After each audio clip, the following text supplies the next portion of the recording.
Mesdames et messieurs, Donald Trump vient de subir une défaite écrasante et honteuse face à l'Iran. L'armée américaine a lancé des bombardements massifs sur les sites nucléaires de l'Iran dans la nuit du 21 au 22 juin 2025. Car ils ont bombardé des montagnes vides. Les Houthis du Yémen déclarent l'Amérique est devenue une cible légitime. Les gardiens de la révolution déclarent l'Amérique est devenue une cible légitime. Mesdames et messieurs, la tension monte dangereusement au Moyen-Orient. Donald Trump a créé des tonnes de problèmes pour les Américains au Moyen-Orient. Installez-vous confortablement quand on va décortiquer ensemble en long, en large et en profondeur de ce qui s'est vraiment passé dans la nuit du 21 au 22 juin 2025. Comme toujours, je vous demande humblement de partager l'information massivement partout à travers le monde entier.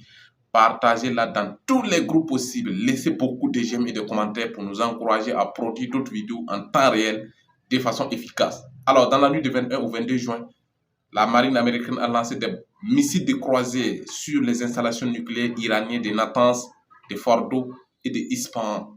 Alors, selon les Américains, l'attaque a été une réussite totale, car selon les Américains, toutes les installations nucléaires iraniennes ont été détruites.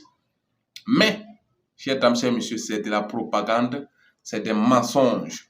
Ils ont échoué complètement et totalement parce que les Iraniens avaient déplacé tous les uranium enrichi dans des lieux sûrs.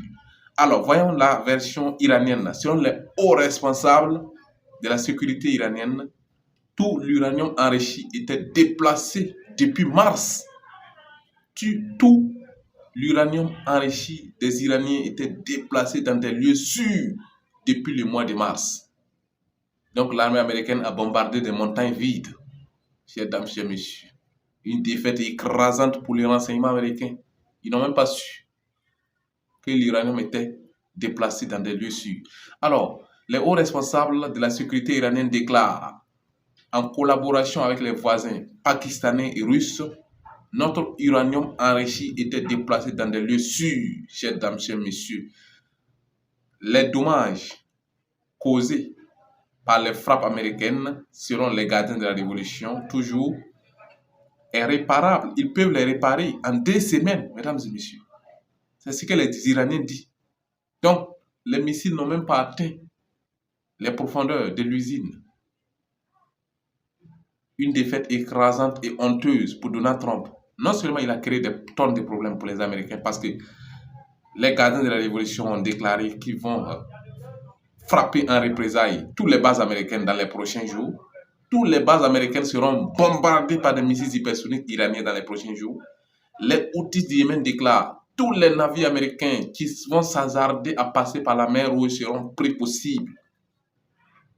Donc, Trump, non seulement il a échoué, mais il a créé des tonnes de problèmes pour les Américains, mesdames et messieurs. Voici la réalité.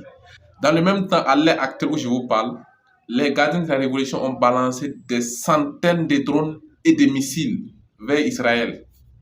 Tous des missiles balistiques. L'entité sera complètement et totalement détruite par les gardiens de la révolution. Un haut responsable des gardiens de la révolution déclare « Il n'y aura pas de cessez-le-feu. Ce que Israël a commencé, il va le terminer, mesdames et messieurs. » La tension monte dangereusement au Moyen-Orient et les Iraniens sont déterminés plus que jamais à en finir. En tout cas, on like, on commente, on partage massivement dans tous les groupes possibles et surtout on s'abonne pour vous tenir informé heure par heure de tout moment qui se passe au Moyen-Orient, partout à travers le monde entier. C'était les guerriers d'Afrique. On vous revient tout de suite avec d'autres actualités hyper fiables et hyper vérifiées. Merci pour votre fidélité. On est là pour vous informer en temps réel de façon efficace. Et c'est de ça qu'il s'agit, mesdames et messieurs.